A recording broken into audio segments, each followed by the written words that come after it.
Silas Blackwood was 4 days away from dying alone. The old rancher could feel death creeping through his bones like winter frost, and he'd made peace with it. But that morning, as he sat on his porch watching the sunrise paint the mountains gold, he had no idea that a small, silent figure was already making her way across his land. The barn door creaked open at exactly 7:45 a.m. Silas heard it from the house and grabbed his rifle. Nobody came to his ranch anymore, not since the town had written him off as the crazy hermit who'd rather shoot strangers than share a meal.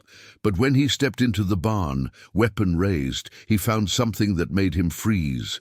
A little girl, maybe 12 years old, stood in the center of his barn. Her clothes were torn and dirty, her dark hair tangled with burrs and dust.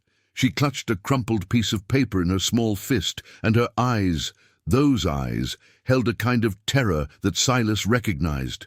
He'd seen it in the mirror for the past 25 years. The girl didn't flinch at the sight of his rifle. She didn't speak. Instead, she held out the paper with trembling hands. Silas lowered his weapon and stepped closer, his arthritic joints protesting with each movement. The handwriting on the note was shaky, desperate. "Please help Elara. Bad men took her mama. She can't hear or speak. Trust no one in town. They're coming." Silas looked up at the child. Elara. She was watching his lips intently, and he realized she was reading them. The girl was deaf, just like the note said. But there was something else in her expression, something that made his chest tighten with an emotion he'd buried long ago. She was alone, completely, utterly alone, just like him. The sound of horses approaching made them both turn toward the barn door. Elara's eyes went wide with fear, and she grabbed Silas's weathered hand with surprising strength. Through the gaps in the barn walls, he could see 4 riders approaching fast, their faces hard and determined. But what Silas saw next made his blood run cold. The lead rider wore a sheriff's badge, and Silas recognized him immediately. It was Sheriff Bo Hendricks, the same man who'd been asking too many questions about missing families around these parts. Elara squeezed his hand tighter, and Silas felt something he hadn't experienced in decades, the desperate need to protect someone other than himself. But as the riders drew closer, he realized that helping this child might be the last thing he ever did. The horses stopped just outside the barn. Silas could hear the leather creaking as the men dismounted, their spurs jingling against the hard-packed earth. Elara pressed herself against the barn wall, her small body trembling like a cornered animal. Silas made a split-second decision that would change everything. He grabbed an old horse blanket and threw it over a pile of hay in the corner, then pointed at Elara. She understood immediately and dove under the blanket, disappearing from sight just as boots hit the barn floor. "Morning, Blackwood." Sheriff Hendricks stepped into the barn, his hand resting casually on his gun belt. The 2 men behind him spread out, blocking any chance of escape. "Heard you might have seen something unusual this morning." Silas leaned against his pitchfork, trying to look like the same ornery hermit everyone expected. "Only unusual thing I've seen is lawmen on my property without an invitation." Hendricks smiled, but there was no warmth in it. "We're looking for a little girl, about 12, dark hair, might be wandering around confused." He stepped closer, his eyes scanning every corner of the barn. "Her family had an accident. We're trying to reunite her with her remaining relatives." The way he said "accident" made Silas's skin crawl. Under the blanket, he could see Elara's small form, perfectly still. The girl had learned to hide, and that fact alone told him everything he needed to know about what she'd been through. "Ain't seen no children," Silas said flatly. "Don't get visitors, period. Too busy dying to entertain folks." One of the other men, a thin fellow with cruel eyes, snorted. "Yeah, we heard about your condition, old man. Shame you're going to die all alone out here, but that gives us an idea." He exchanged a meaningful look with Hendricks. "What if we told folks you died yesterday, natural causes, real peaceful like?"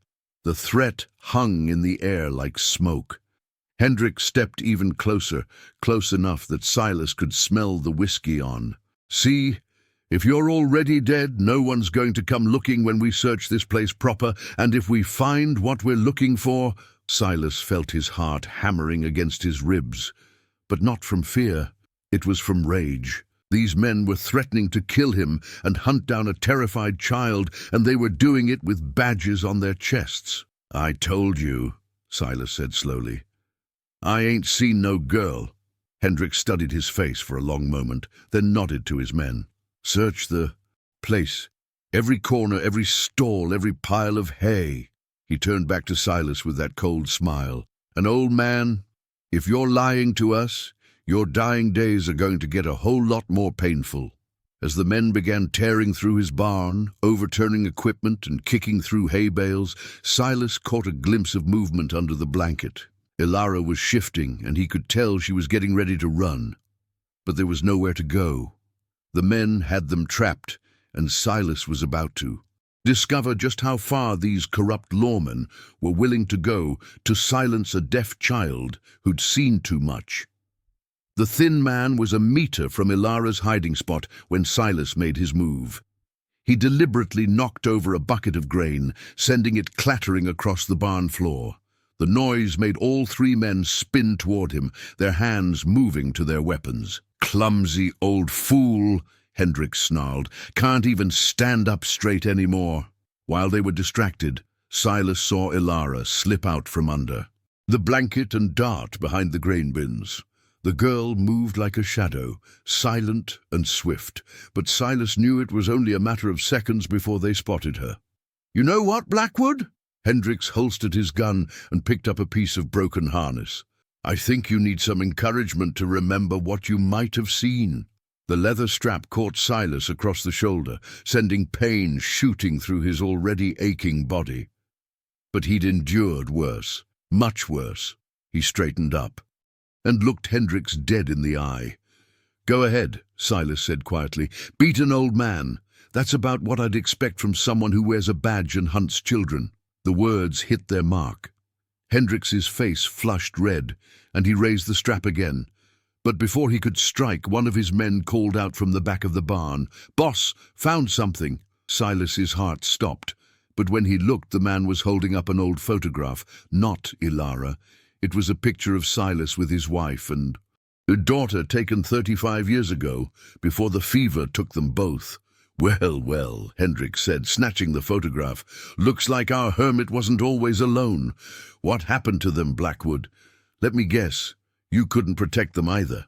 The cruelty of the words cut deeper than any physical blow. Silas felt 25 years of carefully buried grief surge to the surface, but he forced himself to stay calm. Elara was depending on him. "They died of fever," he said simply. "Long time ago."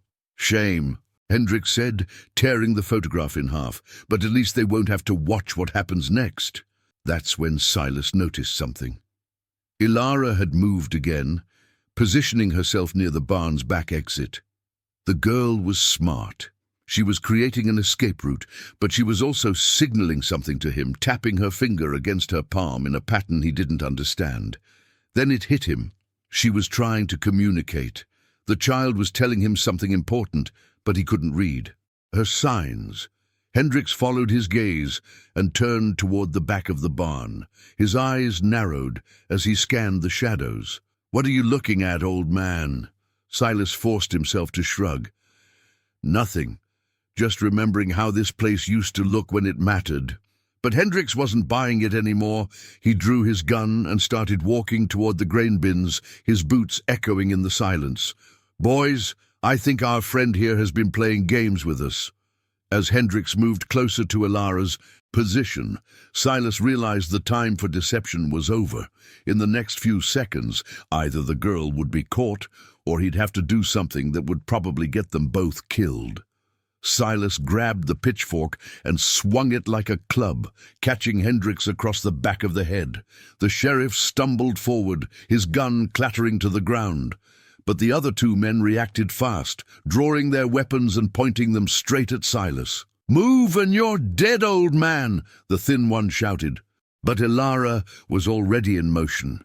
She burst from behind the grain bins and sprinted toward the back door, her bare feet silent on the dirt floor. One of the men swung his gun toward her, but Silas lunged forward, grabbing the man's arm and sending the shot wild. The bullet splintered wood above Elara's head as she dove through the back exit. Silas felt a surge of relief, but it was short-lived. Hendricks was back on his feet, blood trickling from his scalp, and his face was twisted with rage.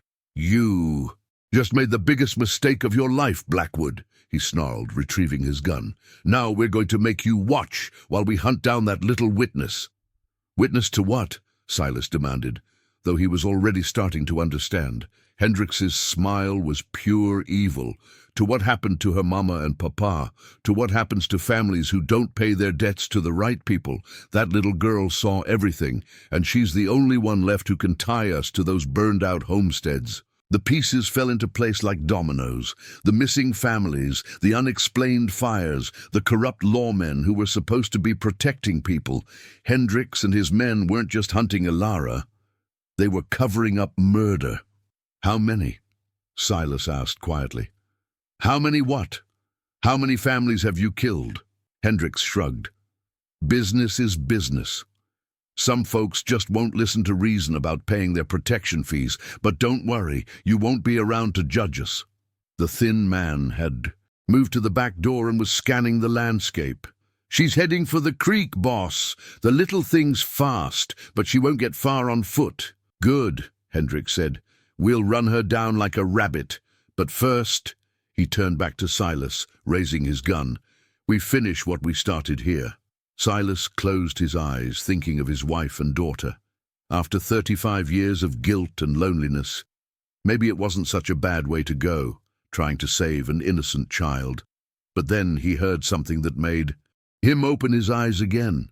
Horses, lots of them, coming fast. Through the front entrance of the barn, Silas could see dust clouds approaching from the main road. Hendricks heard it too, and his confident expression flickered with uncertainty. "Who the hell is that?" the thin man asked. But Silas was looking at something else. Through the back door, he could see Elara crouched behind a fallen log near the creek. She wasn't running anymore. She was watching, and in her small hands she held something that made Silas's heart skip a beat. A signal mirror. The girl was flashing sunlight toward the approaching riders, sending them some kind of message. But who was she signaling, and how did she know they were coming? Hendricks saw the flashing light at the same moment Silas did. His face went white with realization. "It's a trap," he whispered. "The little devil led us right into a trap." As the sound of horses grew louder, Silas began to understand that Elara wasn't just a terrified refugee. She was something much more dangerous. A child who'd learned to fight back. The riders burst into view like thunder across the plains. 7 men on horseback, their faces hard as granite, their guns already drawn. But these weren't more corrupt lawmen. Silas could tell by the way they moved, the way they positioned themselves. These were hunters, and they were hunting Hendricks. The lead rider was a tall man with silver hair and scars across his weathered face. He dismounted while his horse was still, moving, and strode toward the barn with deadly purpose. When he spoke, his voice carried the authority of someone who'd seen too much death to be impressed by badges or threats. "Sheriff Bo Hendricks," the man called out. "Been looking for you." Hendricks's gun hand was shaking. "Now, who the hell are you?" "Name's Captain Thorne Ryder. These are my rangers, and you, son, are under arrest for murder, extortion, and about a dozen other charges." The thin man beside Hendricks whispered frantically, "Boss, we got to go right now." But there was nowhere to run. The rangers had surrounded the barn, their rifles trained on every exit. Silas found himself caught in the middle of a standoff that had been building for months. "You got no jurisdiction here, Captain," Hendricks said, trying to sound confident. "I'm a federal sheriff." Ryder laughed, but there was no humor in it. "Federal? Boy, the real federals have been hunting you since you burned out the Peterson family. That badge you're wearing? It's as fake as your story about helping that little girl." Through the back door, Silas could see Elara still crouched by the creek. But now he understood what she'd been doing. The girl hadn't run into his barn by accident. She'd led Hendricks and his men right into a trap, using Silas's ranch as bait. "The child," Silas called out to Ryder. "She's safe by the creek." Ryder nodded to one of his men who rode toward Elara's position. But Hendricks wasn't finished. Desperation made him dangerous, and Silas could see the wild look in his eyes that came right before men started shooting. "You want to know about witnesses, Captain?" Hendricks snarled. "That little girl saw her parents burn. She watched her baby brother die in the flames. And you know what? We enjoyed every minute of it." The words were meant to provoke, but they had the opposite effect. Ryder went completely still, his hand steady on his gun. "Surrender now, Hendricks. Last chance." Instead, Hendricks grabbed Silas by the throat and pressed his gun to the old rancher's temple. "Here's what's going to happen. You're going to let us ride out of here, or this old hermit dies right now." But Silas wasn't the same broken man who'd woken up expecting to die alone. Something had changed in him the moment Elara took his hand. For the first time in 35 years, he had something worth fighting for. "Don't make deals for me, Captain," Silas said quietly. "Do what needs doing." And that's when everything exploded into violence. Silas drove his elbow back into Hendricks's ribs with every ounce of strength his dying body could muster. The sheriff's grip loosened just enough for Silas to break free and dive to the side. Gunfire erupted from every direction as the Rangers opened up on Hendricks's men. The thin man took a bullet in the chest and spun backward into a pile of hay. The third man tried to run, but made it only 3 steps before Ryder's rifle dropped him. But Hendricks was fast and desperate, rolling behind a water trough and returning fire. Silas crawled toward his pitchfork, his joints screaming in protest. A bullet splintered the wood near his head, showering him with splinters, but all he could think about was Elara. The child had trusted him to protect her, and he wasn't about to let her down now. Through the chaos, he saw Hendricks making a break for the back door. The corrupt lawman was trying to reach Elara, probably figuring he could use her as a hostage to escape. But Silas was closer. The old rancher lunged forward, tackling Hendricks around the legs. Both men went down hard, Hendricks's gun skittering across the dirt floor. They grappled desperately, but Silas was losing strength fast. His heart was hammering irregularly, and black spots danced at the edges of his vision. Hendricks got on top of him, hands around his throat. "Should have minded your own business, old man. Now you're going to die for nothing." But Hendricks was wrong. Silas wasn't dying for nothing. He was dying for something precious, the chance to give one innocent child a future. And that made all the difference. With his last reserves of strength, Silas reached for the pitchfork. His fingers closed around the handle just as his vision started to tunnel. He drove the pointed end upward with everything he had left. Hendricks's eyes went wide with shock. He looked down at the tines protruding from his chest, then back at Silas with disbelief. You killed me." "Yeah," Silas whispered. "I did." Hendricks collapsed. Beside him, his breathing shallow and labored. The gunfire had stopped, and Silas could hear Captain Ryder calling for his men to secure the area. But Silas's own breathing was getting difficult. The fight had taken everything out of him. He rolled onto his back and stared up at the barn rafters. Funny how peaceful it felt, knowing he'd done something right at the end. His wife and daughter would be proud of him, he thought. For once in 35 years, he'd chosen to fight instead of hiding. Footsteps approached, and Captain Ryder knelt beside him. "Easy there, old-timer. We'll get you some help." Silas shook his head weakly. "No help for what I got, Captain. But the girl, is she's safe? My men found her by the creek. Brave little thing. She's been tracking these killers for weeks, leaving signs for us to follow. Led us right to their hideout." Silas smiled. Elara wasn't just a survivor. She was a fighter, a warrior in the body of a 12-year-old girl. "Captain," he wheezed. "That, in child, she's got nobody left. Don't you worry about that," Ryder said gently. "We'll make sure she's taken care of. You have my word." Through the barn door, Silas could see Elara walking toward them, flanked by 2 rangers. Her face was streaked with tears, but her eyes were bright with something he'd never seen before. Hope. Elara knelt beside Silas and placed her small hand on his weathered cheek. Even through his fading vision, he could see the gratitude in her dark eyes. She was trying to tell him something, her fingers moving in patterns he still couldn't understand, but her meaning was clear. "Thank you." Captain Ryder watched the silent exchange with respect. "She wants to know if you have any family, any place you'd like to be buried." Silas looked around his barn, the place he'd called home for 35 years. "Here's fine," he whispered. "Next to my wife and daughter, up on the hill behind the house." Elara's fingers moved again, more urgently this time. Ryder translated, "She says she knows about your family. She found their graves when she was hiding. She's been keeping them clean." A tear rolled down Silas's cheek. This child, who'd lost everything, had been taking care of his family's memory. It was more kindness than he'd received in 3 decades of self-imposed isolation. "Captain," Silas said, his voice barely audible now, "there's something in my house. A wooden box under the floorboards in the bedroom. Money. Not much, but for the girl." Ryder nodded. "We'll find it. Anything else?"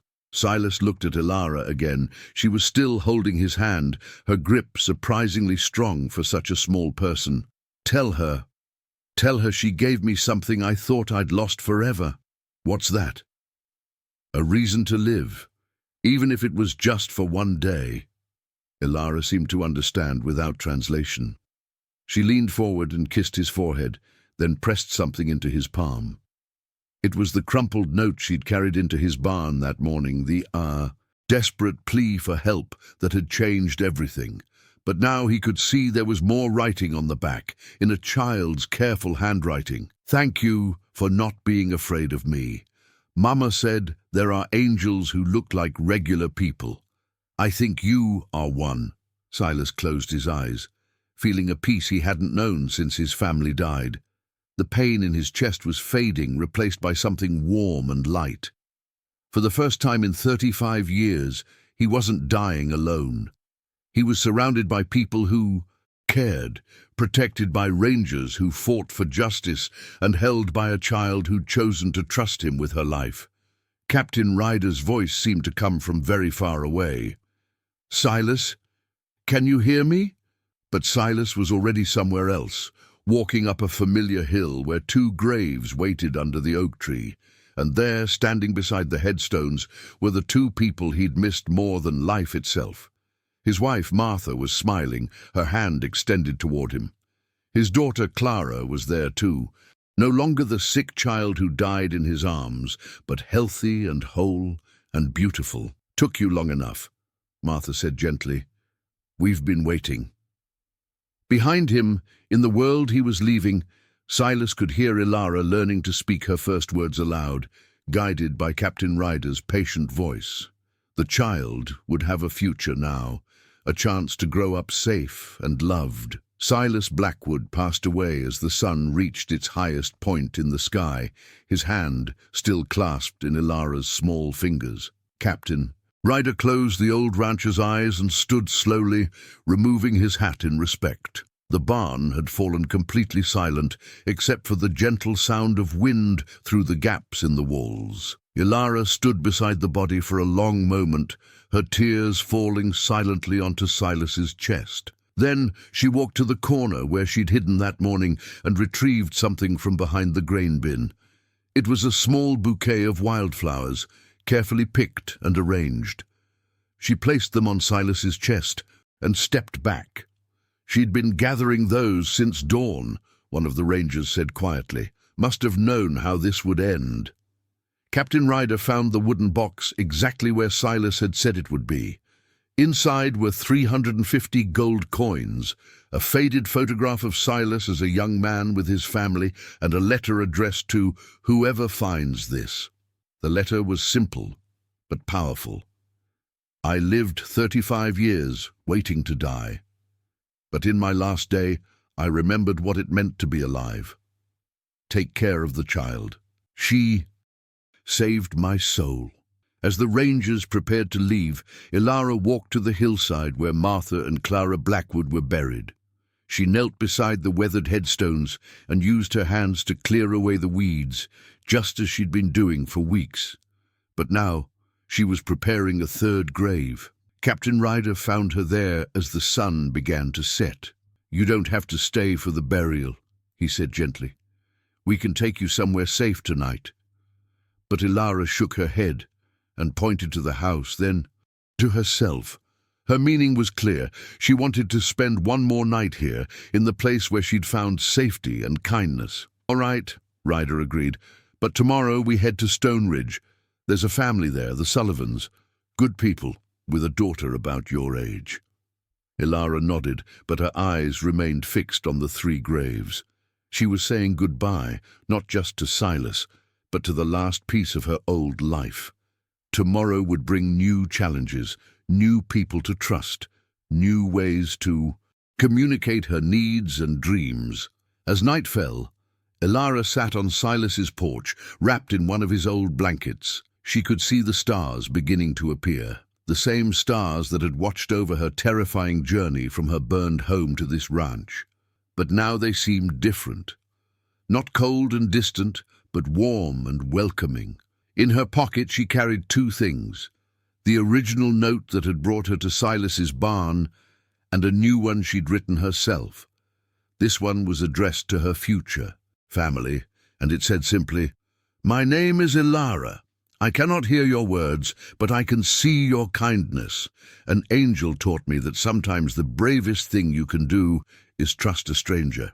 The next morning, as Captain Ryder loaded her few possessions onto his horse, Elara took one last look at the ranch, the barn where she'd hidden, the house where she'd found sanctuary, the hill where 3 people now rested in peace. She pressed her hand to her heart, and then to her lips, then blew a kiss. Towards Silas's grave, Silas Blackwood had spent 35 years believing he was alone in the world, but in his final hours he discovered something profound. We're never truly alone, as long as we're willing to reach out to others. And sometimes the person who needs saving the most is the one who chooses to be the savior. As they rode away toward Stone Ridge and Elara's new life, Captain Ryder smiled. Behind them, the ranch stood quiet and peaceful, but it was no longer empty. It was filled with the memory of one perfect day when a dying man and a frightened child had saved each other.